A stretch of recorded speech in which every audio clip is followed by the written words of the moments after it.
ಜೈ ಹಿಂದ್ ಎಲ್ಲ ನನ್ನ ಭಾವಿ ಅಗ್ನಿವೀರ ಟೈಗರ್ಸ್ಗಳಿಗೆ ನೀವೇನಾದರೂ ಇನ್ನೂ ಆನ್ಲೈನ್ ಮುಖಾಂತರ ಅರ್ಜಿಗಳನ್ನ ಸಲ್ಲಿಸಿಲ್ಲ, ಇಂಡಿಯನ್ ಆರ್ಮಿಗೆ ಅಪ್ಲಿಕೇಶನ್ ಹಾಕ್ಬೇಕು ಅನ್ಕೊಂಡಿರಿ, ಪಿ ಯು ಸಿ ಎಕ್ಸಾಮ್ ಮುಗಿದ ನಂತರ ಅಪ್ಲಿಕೇಶನ್ ಹಾಕ್ಬೇಕಂತ ಮೈಂಡ್ನಲ್ಲಿ ಫಿಕ್ಸ್ ಮಾಡ್ಕೊಂಡ್ರಿ, ಅದ್ರ ಜೊತೆಗೆ ನೀವೇನಾದರೂ ಪಿ ಯು ಸಿ ಕಂಪ್ಲೀಟ್ ಆಗಿಬಿಟ್ಟು ಸುಮ್ಮನೆ ಊರಲ್ಲಿ ಅಡ್ಡಾಡ್ತಾ ಇದ್ರಿಯಪ್ಪ ಅಂದರೆ ನಿಮ್ಗೊಂದು ಸುವರ್ಣ ಅವಕಾಶ ಸ್ನೇಹಿತರೆ. ಸೊ ನೋಡ್ಕೊಳ್ಬೋದು, 17 ವಯಸ್ಸಿನಿಂದ ಹಿಡಿದು 22 ವಯಸ್ಸಿನೊಳಗಡೆ ನೀವೇನಾದರೂ ಇದ್ರಿಯಪ್ಪ ಅಂದರೆ, ಸರ್ ನಾನು ಜಸ್ಟ್ 10th ಫೇಲ್ ಆಗಿದ್ದೀನಿ ಸರ್, ನಾನು 8th ಮೇಲೆ ಅಪ್ಲಿಕೇಶನ್ ಹಾಕ್ಬೋದು ಅಂತ ಕೇಳ್ತಿರ್ತಕ್ಕಂಥ ವಿದ್ಯಾರ್ಥಿಗಳಿಗೆ ಇದೊಂದು ಸುವರ್ಣ ಅವಕಾಶ. ನೀವು 8th ಮೇಲೇನೂ ಕೂಡ ಇಂಡಿಯನ್ ಆರ್ಮಿಯಲ್ಲಿ ಸೇರ್ಕೊಳ್ಬೋದು. ಯಾವ ಥರ ಸೇರ್ಕೊಳ್ಬೋದು?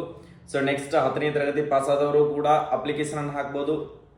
ಅದು ಯಾವ ಥರ ಅಂತ ಹೇಳಿಕೆಶಂದ ನಿಮ್ಗೆ ಕ್ಲಿಯರಿಟಿ ಆಗಿರ್ತಕ್ಕಂಥ ಮಾಹಿತಿಯನ್ನು ಇದರಲ್ಲಿ ಕೊಡ್ತಾ ಹೋಗ್ತೀನಿ. ಇಂಡಿಯನ್ ಆರ್ಮಿಯಲ್ಲಿ ಎಷ್ಟು ಅಪ್ಲಿಕೇಶನ್ಗಳನ್ನ ಹಾಕ್ಬೇಕು ಅನ್ನೋದು ಕೂಡ ನಾನು ಡೀಟೇಲ್ ಆಗಿರ್ತಕ್ಕಂಥ ಅಪ್ಡೇಟನ್ನು ಕೊಡ್ತಾ ಹೋಗ್ತೀನಿ. ನೀವೇನಾದರೂ ಮೊದಲ ಬಾರಿಗೆ ನಮ್ಮ ಯೂಟ್ಯೂಬ್ ಚಾನಲ್ ಅನ್ನು ನೋಡ್ತಾ ಇದ್ರೆ, ಸೊ ಇದೇ ಫಸ್ಟ್ ಟೈಮ್ ವಿಸಿಟ್ ಕೊಟ್ಟಿದ್ರಪ್ಪ ಅಂದರೆ ಕೆಳಗಡೆ ಕಾಣ್ತಿರ್ತಕ್ಕಂಥ ಸಬ್ಸ್ಕ್ರೈಬ್ ಬಟನ್ ಇದೆಯಲ್ಲ, ಸೊ ಮಿಸ್ ಮಾಡದೇ ಪ್ರತಿಯೊಂದು ವಿದ್ಯಾರ್ಥಿ ಕೂಡ ಸಬ್ಸ್ಕ್ರೈಬ್ ಮಾಡಿಟ್ಕೊಳ್ರಿ.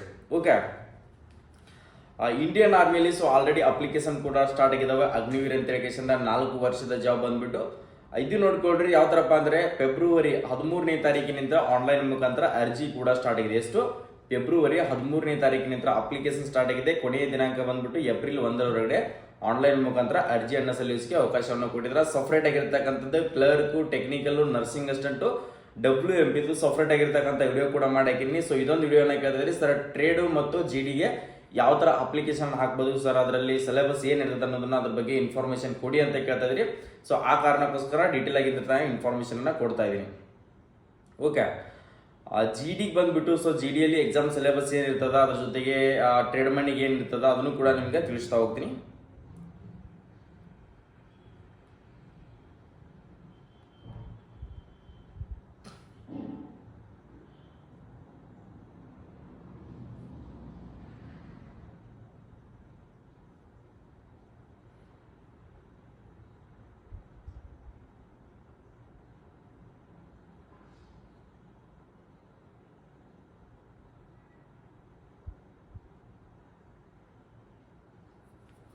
ಓಕೆ, ನೋಡ್ಕೊಳ್ರಿ, 8th ಮೇಲೆ ಅಪ್ಲಿಕೇಶನ್ ಅನ್ನ ಹಾಕ್ಬೇಕನ್ನೋರು 8th ಮೇಲೆ ಏನಂತಂದ್ರೆ ಪ್ರತಿಯೊಂದು ಸಬ್ಜೆಕ್ಟಿಗೆ 33 ಮಾರ್ಕ್ಸ್ಗಳನ್ನ ತಗೊಂಡಿರ್ಬೇಕು.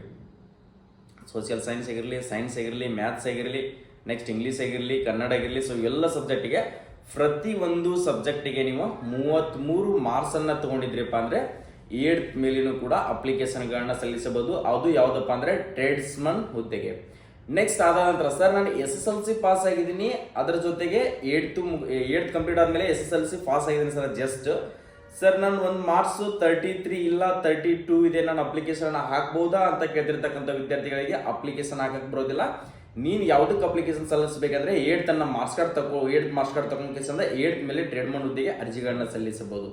ಸರ್ ಇಲ್ಲ ಸರ್ ನಾನೀಗ 10th ಮೇಲೇನೂ ಕೂಡ ಟ್ರೇಡ್ಮನ್ ಹುದ್ದೆಯನ್ನು ಹಾಕ್ಬೋದು ಅಂತ ಕೇಳ್ತಿರ್ತಕ್ಕಂಥವ್ರಿಗೆ ಬರೋದಿಲ್ಲ. ಕಂಪಲ್ಸರಿಯಾಗಿ 33 ಮಾರ್ಕ್ಸ್ಗಳನ್ನ ಈಚ್ ಸಬ್ಜೆಕ್ಟಿಗೆ ತಗೊಳ್ಳೇಬೇಕು. ಗೊತ್ತಾಯ್ತಾ? ಯಾರೇ ನೀವು ಟ್ರೇಡ್ಮನ್ ಹಾಕ್ರಿ, GD ಆಗ್ರಿ, ಪ್ರತಿಯೊಂದು ಸಬ್ಜೆಕ್ಟ್ಗೆ 33 ಅಂಕಗಳನ್ನ ತಗೊಂಡಿದ್ರೆ ಮಾತ್ರ ನೀವು ಅಪ್ಲಿಕೇಶನ್ ಹಾಕೋಕೆ ಬರ್ತದ. ನೆಕ್ಸ್ಟ್ ಸರ್ ಇದಕ್ಕೆ ಎಕ್ಸಾಮ್ ಸಿಲೆಬಸ್ ಏನಿರ್ತದ, ಸೊ ಯಾವ ಲ್ಯಾಂಗ್ವೇಜ್ ನಲ್ಲಿ ಇರ್ತದ, ಸೊ ಇದು ಬಂದ್ಬಿಟ್ಟು ನಮ್ಮ ಮಾತೃಭಾಷೆ ಕನ್ನಡದಲ್ಲೇನೆ ಎಕ್ಸಾಮ್ ಇರ್ತದೆ. ಯಾವುದು? ಕನ್ನಡದಲ್ಲೇನೆ ಎಕ್ಸಾಮ್ ಇರ್ತೈತಿ. ಟೋಟಲಿ ಬಂದ್ಬಿಟ್ಟು 50 ಕ್ವಶನ್ಸ್ಗಳು ಇರ್ತವೆ. ಎಷ್ಟು? 50 ಕ್ವಶನ್ಸ್ಗಳು ಇರ್ತಾವೆ. 100 ಮಾರ್ಕ್ಸ್ ಇರ್ತದೆ. ನೋಡ್ಕೊಡ್ರಿ, general knowledge 15 questions, general science 15 questions, maths 15 questions, ನಿಮ್ಗೆ reasoning 5 questions, totally 50 questions, 100 marks. ಎಕ್ಸಾಮಿಗೆ ಕೂಡ ನೋಡ್ಕೊಡ್ರಿ, ನಿಮ್ಗೆ ಅತಿ ಕಡಿಮೆ 1 ತಾಸು ಟೈಮಿಂಗ್ ಇರ್ತದೆ. ಕಂಪ್ಯೂಟರ್ ಬೇಸ್ಡ್ CBT ಆನ್ಲೈನ್ ಮುಖಾಂತರ ಎಕ್ಸಾಮ್ ಇರ್ತದೆ. ಸೊ ಪ್ರತಿಯೊಬ್ಬರು ಕೂಡ ಆಲ್ಮೋಸ್ಟ್ ಅಲ್ಲಿ ಪಾಸ್ ಆಗ್ತೀರಿ.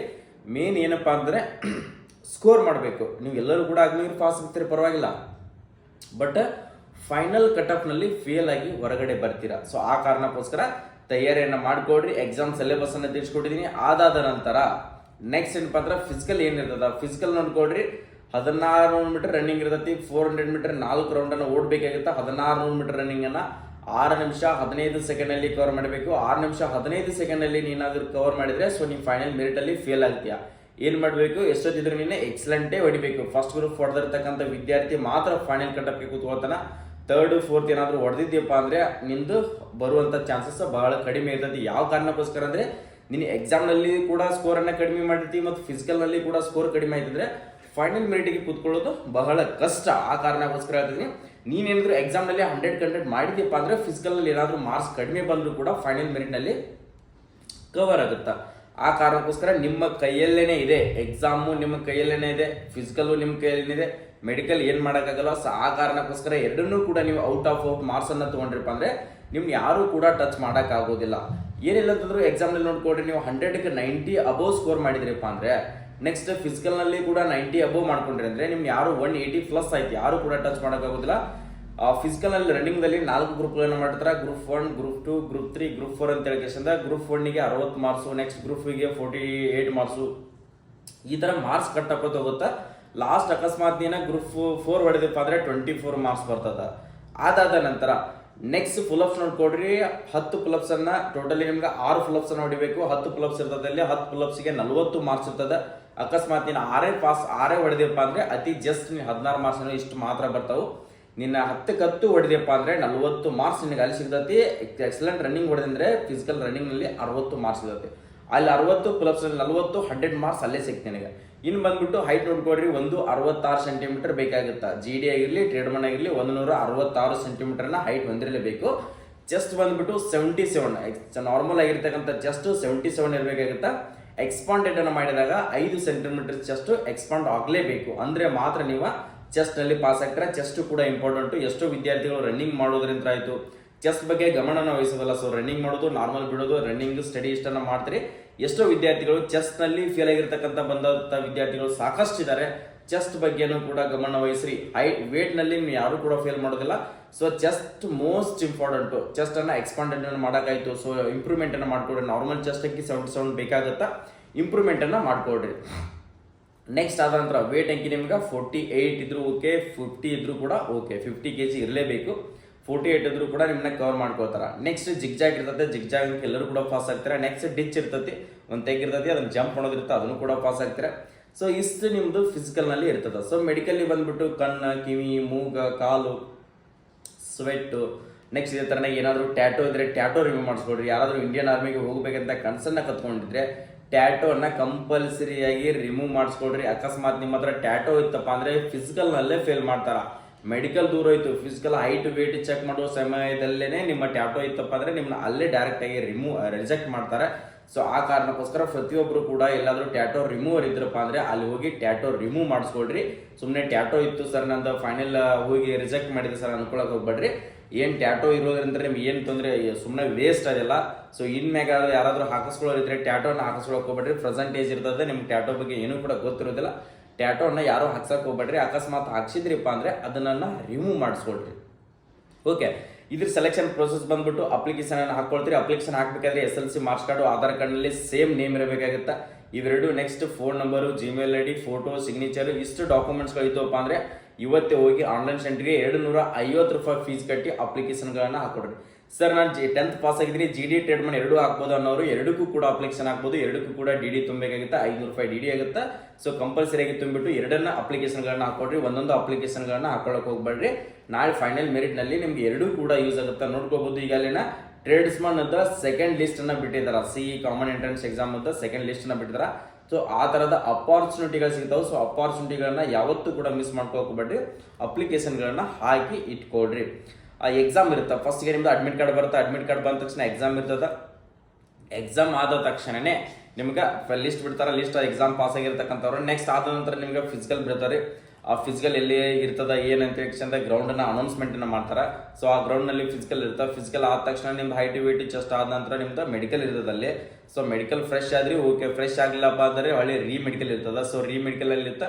ಆ ಕಾರಣಕ್ಕೋಸ್ಕರ ಏನು ಹೇಳ್ತಾ ಇದ್ದೀನಪ್ಪ ಅಂದರೆ ಫ್ರೆಶ್ ಮೆಡಿಕಲ್ ಆಗಬೇಕು. ಎಕ್ಸಲೆಂಟ್ ರನ್ನಿಂಗು ಮತ್ತು ಹೈಟು ವೇಟು ಚೆಸ್ಟು ಕರೆಕ್ಟ್ ಇತ್ತಪ್ಪ ಅಂದರೆ ಸೊ ನೀನು ವ್ಯಾಲಂಟ್ರಿಯಾಗಿ ಪ್ಯಾರಾ ಕಮಾಂಡೋ ಗೊತ್ತಿರ್ಬೋದು ನಿಮ್ಗೆ. ಪ್ಯಾರಾ ಕಮಾಂಡೋ ಆಗಬೇಕು ಈ ಸರಿ ಅನ್ಕೊಂಡಿದ್ದೀರಪ್ಪ ಅಂದರೆ ಸೊ ಎರಡಕ್ಕೂ ಕೂಡ ಪ್ರಿಪ್ರೇಷನ್ ಮಾಡ್ಕೊಡ್ರಿ. ಎಕ್ಸಾಮ್ ತಯಾರಿನೂ ಕೂಡ ಮಾಡ್ಕೊಡ್ರಿ. ಅದ್ರ ಜೊತೆಗೆ ಫಿಸಿಕಲ್ ಕೂಡ ಫಿಟ್ನೆಸ್ ಮಾಡ್ಕೊಡ್ರಿ.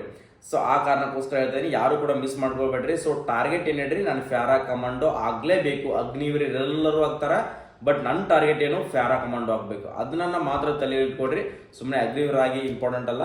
ಸೊ ಪ್ಯಾರಾ ಕಮಾಂಡೋ ಆದಿಪ್ಪ ಅಂದರೆ ನಿನಗೊಂದು ರೆಸ್ಪೆಕ್ಟೇ ಬೇರೆ. ಸೊ ನಿನ್ನ para commando force special force ಇರ್ತದೆ. ಸೊ ಆ ಕಾರಣಕ್ಕೋಸ್ಕರ ಎಲ್ಲರೂ ಕೂಡ ಪ್ಯಾರಾ ಕಮಾಂಡೋ ಆಗಕ್ಕೆ ಟ್ರೈ ಮಾಡಿರಿ ವ್ಯಾಲೆಂಟ್ರಿಯಾಗಿ. ಅದು ಫ್ರೆಶ್ ಮೆಡಿಕಲ್ ಪಾಸ್ ಆಗಿರ್ತಕ್ಕಂಥ ವಿದ್ಯಾರ್ಥಿಗಳಿಗೆ ಮಾತ್ರ ಅದನ್ನು ವ್ಯಾಲೆಂಟ್ರಿಯಾಗಿ ಕೊಡ್ತಾರೆ.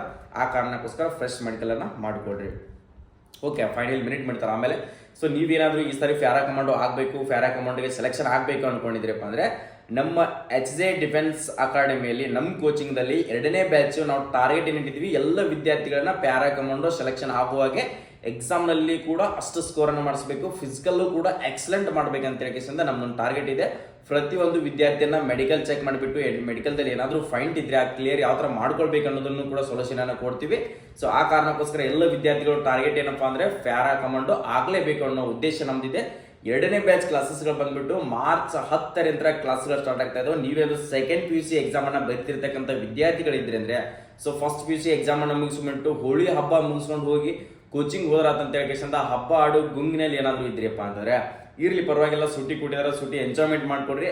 ಸೆಕೆಂಡ್ ಬ್ಯಾಚ್ಗೆ ಆದ್ರೂ ಬಂದು ಜಾಯಿನ್ ಆದ್ರಿಯಪ್ಪ ಅಂದ್ರೆ ನಿಮ್ಗೆ ತುಂಬಾನೇ ಹೆಲ್ಪ್ ಆಗುತ್ತೆ. ಎಕ್ಸಾಮ್ನಲ್ಲಿ 90 ಅಬೌವ್ ಸ್ಕೋರ್ ಮಾಡಬೇಕು, ನೆಕ್ಸ್ಟ್ ಫಿಸಿಕಲ್ನಲ್ಲಿ ಕೂಡ 100 ಸ್ಕೋರ್ ಮಾಡ್ಕೊಳ್ಬೇಕು ಅನ್ಕೊಂಡಿದ್ರಪ್ಪ ಅಂದ್ರೆ ನಮ್ಮ ಹತ್ರ ಕೊಟ್ಟಿದ್ದ ಸ್ಪೆಸಿಲಿಟಿ ನುರಿತ ಶಿಕ್ಷಕರಂದ್ರೆ ಎಕ್ಸಾಮ್ ಪ್ರಿಪರೇಷನ್ ಅನ್ನ, ಯಾಕಂದ್ರೆ ಡೈಲಿ ನಿಮ್ಗೆ 4 ಕ್ಲಾಸ್ಗಳನ್ನ ಕಂಡಕ್ಟ್ ಮಾಡ್ತೀವಿ. ಅದ್ರ ಜೊತೆಗೆ ಕ್ಲಾಸಸ್ಗಳು ಕಂಡಕ್ಟ್ ಆದ್ಮೇಲೆ ನಿಮ್ಗೆ ಮಾರ್ನಿಂಗು ಕೂಡ ಸ್ಟಡಿ ಮಾಡಿಸ್ತೀವಿ, ಮತ್ತೆ ನೈಟ್ ಕೂಡ ಸ್ಟಡಿ ಮಾಡಿಸ್ತೀವಿ. ಡೇ ಬೈ ಡೇ ಕಂಟಿನ್ಯೂ ಆಗಿ ಟೆಸ್ಟ್ ಅನ್ನ ಕಂಡಕ್ಟ್ ಮಾಡ್ತೀವಿ. ಮೋಸ್ಟ್ ಇಂಪಾರ್ಟೆಂಟ್, ಎಷ್ಟು ನೀವು ಟೆಸ್ಟ್ ಅನ್ನ ಬರೀತಿಲ್ಲ ಆವಾಗ ಗೊತ್ತಾಗುತ್ತೆ ಯಾವ ತರಹದ ಕ್ವಶನ್ಸ್ಗಳು ಬರ್ತಾವೆ. ಸೊ ಯಾವ ತರಹದ ಕ್ವಶನ್ಸ್ ಬರೋದಿಲ್ಲ ಅನ್ನೋದು ಕೂಡ ನಿಮ್ಗೆ ಎಷ್ಟು ಟೈಮಿಂಗ್ ಅನ್ನ ಕವರ್ ಮಾಡಬೇಕು, 1 ತಾಸಿನಲ್ಲಿ ಯಾವ ತರ ಬರೀಬೇಕು, ಅದ್ರ ಜೊತೆ ನಿಮ್ಗೆ ಸಿಸ್ಟಮ್ ಮುಂದೆ ಕುಂದಿರಿಸಿ ಕಂಪ್ಯೂಟರ್ದಲ್ಲಿ ಯಾವ ತರ ನೀವು ಯೂಸ್ ಮಾಡ್ಬೇಕು ಅನ್ನೋದು ಕೂಡ ನಾವು ತಿಳಿಸ್ಕೊಳ್ತೀವಿ. ಅದ್ರ ಜೊತೆಗೆ ನಮ್ಮ ಹತ್ರ ನೋಡ್ಕೊಡ್ರಿ ಸ್ಪೆಸಿಲಿಟಿ ಬಂದ್ಬಿಟ್ಟು ಹಾಸ್ಟೆಲ್ ವ್ಯವಸ್ಥೆ ಇದೆ, ಕಾಟು ಬೆಡ್ ಫ್ಯಾನ್ ಈ ಥರದ್ದೆಲ್ಲನೂ ಕೂಡ ವ್ಯವಸ್ಥೆ ಇದೆ. ಅದರ ಜೊತೆಗೆ ನಿಮ್ಗೆ ನೋಡ್ಕೊಡ್ರಿ ಫಿಸಿಕಲ್ ಟ್ರೈನಿಂಗ್ ಕೂಡ ಇದೆ. ಗ್ರೌಂಡ್ ಡಿಸ್ಟ್ರಿಕ್ಟ್ ಸ್ಟೇಡಿಯಂ 400 ನಮ್ಮ ಬಾಗಲಕೋಟದಲ್ಲಿ ಯಾರೆಲ್ಲ ವಿದ್ಯಾರ್ಥಿಗಳು ರನ್ನಿಂಗ್ ಅನ್ನ ಹೊಡೆದಿರಲ್ಲ, ಸೊ ಇನ್ನೂ ಯಾರು ಕೂಡ ಫೇಲ್ ಇಲ್ಲ, ಸೊ ಎಕ್ಸಲೆಂಟೇ ಹೊಡಿತೀರಾ. ಸೊ ಅಷ್ಟು ನಮ್ದು ಗ್ರೌಂಡ್ ಫುಲ್ ಹಾರ್ಡ್ ಇದೆ. ಸೊ ಆ ಕಾರಣಕ್ಕೋಸ್ಕರ ಈ ಗ್ರೌಂಡ್ ನಲ್ಲಿ ಪ್ರಾಕ್ಟೀಸ್ ಮಾಡಿರ್ತಕ್ಕಂಥ ವಿದ್ಯಾರ್ಥಿಗಳು 100% ರಿಸಲ್ಟ್ ಕೊಡ್ತಾರ. ಅದಾದ ನಂತರ ನಿಮ್ಗೆ ಮೆಡಿಕಲ್ ಕೂಡ ಚೆಕ್ಅಪ್ ಮಾಡ್ತೀವಿ. ಸೊ ಮೆಡಿಕಲ್ ಕೂಡ ಕಂಪ್ಲೀಟ್ ಆಗಿ ನಿಮ್ದು A to Z ಮೆಡಿಕಲ್ ಅನ್ನ ಚೆಕ್ ಮಾಡ್ತೀವಿ. ಅದಾದ ನಂತರ ನಿಮ್ಗೆ ಪ್ರತಿಯೊಂದು ಗರ್ಲ್ಸ್ ಮತ್ತು ಬಾಯ್ಸ್ಗೆ ಸಪ್ರೇಟ್ ಆಗಿರತಕ್ಕಂಥ ಹಾಸ್ಟೆಲ್ ವ್ಯವಸ್ಥೆನೂ ಕೂಡ ಇದೆ. ಸೊ ಹೆಲ್ದಿ ಫುಡ್ ನಿಮಗೆ ಮನೆಯಲ್ಲಿ ಯಾವ ಥರ ಫುಡ್ ಸಿಗುತ್ತಲ್ಲ, ಸೊ ಅದೇ ತರನಾಗಿ ಫುಡ್ ವ್ಯವಸ್ಥೆನೂ ಕೂಡ ಕೊಡ್ತಾ ಇದೀವಿ. ಸೊ ನೀವು ಬಂದು ಜಾಯ್ನ್ ಆಗಬೇಕು. ನಿಮ್ಮ ಸೀಟನ್ನು ನಮ್ಮ ಹತ್ರ ಬಂದ್ಬಿಟ್ಟು ಈಗ ಅಲ್ಲಿನ ಆಲ್ರೆಡಿ ಅಡ್ಮಿಷನ್ ಸ್ಟಾರ್ಟ್ ಆಗಿ 10 ಡೇಸ್ ಆಯಿತು. ಕೇವಲ ಲಿಮಿಟೆಡ್ ಸೀಟ್ಗಳು ಮಾತ್ರ ಅವಕಾಶ ಇದೆ. 100 ಮೆಂಬರ್ಸ್ಗೆ ಮಾತ್ರ ತಗೋತಾ ಇದೀವಿ. ನೀವು ಸೀಟ್ ಕನ್ಫರ್ಮೇಷನ್ ಮಾಡ್ಕೊಳ್ಬೇಕು ಅನ್ಕೊಂಡಿದ್ರಪ್ಪ ಅಂದ್ರೆ ಸೊ ಆ ಕಾರಣಕ್ಕೋಸ್ಕರ ನೀವು ಅಲ್ಲಿಂದನೇ ಸೀಟ್ ಕನ್ಫರ್ಮೇಷನ್ ಅನ್ನು ಮಾಡ್ಕೊಳ್ಬಹುದು. ಇಲ್ಲಿ ಕೊಟ್ಟಿರ್ತಕ್ಕಂಥ HJ ಡಿಫೆನ್ಸ್ ಅಕಾಡೆಮಿಯಲ್ಲಿ ಕಾಂಟ್ಯಾಕ್ಟ್ ನಂಬರ್ ಏನಿದೆಯಲ್ಲ, ಸೊ ಈ ಕಾಂಟ್ಯಾಕ್ಟ್ ನಂಬರ್ಗೆ ಕಾಲ್ ಮಾಡಿಬಿಟ್ಟು ಇವಾಗಲೇ ನಿಮ್ಮ ಸೀಟನ್ನು ಕನ್ಫರ್ಮೇಷನ್ ಮಾಡಿಕೊಂಡ್ರೆ ನೀವು ನೆಕ್ಸ್ಟ್ ಮಾರ್ಚ್ 10ನೇ ತಾರೀಕಿಗೆ ಬ್ಯಾಚ್ಗೆ ಬರೋಕೆ ಅವಕಾಶವನ್ನ ಕೊಡ್ತೀವಿ. ಸೊ ಸೀಟ್ ಕನ್ಫರ್ಮೇಷನ್ ಇಲ್ಲ ಅಂದ್ರೆ ಸೊ ಅವಕಾಶ ಇರೋದಿಲ್ಲ. ಓಕೆ, ಈ ವಿಡಿಯೋನ ಪ್ರತಿಯೊಂದು ವಿದ್ಯಾರ್ಥಿಗೆ ಶೇರ್ ಮಾಡ್ರಿ. ಸೊ ಹೆಲ್ಪ್ಫುಲ್ ಆಗುತ್ತೆ, ಅವ್ರಿಗೆ ಕೂಡ ಅಗ್ನಿವೀರ ಟ್ರೇಡ್ಮೆಂಟ್ ಹಾಕಿರ್ತಕ್ಕಂಥ ವಿದ್ಯಾರ್ಥಿಗಳಿಗೆ ಸಹಾಯವಾಗುತ್ತೆ, ಹೆಲ್ಪ್ ಮಾಡ್ರಿ. ಓಕೆ, ಎಲ್ಲರಿಗೂ ಆಲ್ ದಿ ಬೆಸ್ಟ್, ಒಳ್ಳೇದಾಗ್ಲಿ. ಇನ್ನು ಸಬ್ಸ್ಕ್ರೈಬ್ ಮಾಡ್ಕೊಂಡಿಲ್ಲ ಅಂದ್ರೆ ಸಬ್ಸ್ಕ್ರೈಬ್ ಮಾಡ್ಕೊಡ್ರಿ. ಜೈ ಹಿಂದ್, ಜೈ ಕರ್ನಾಟಕ.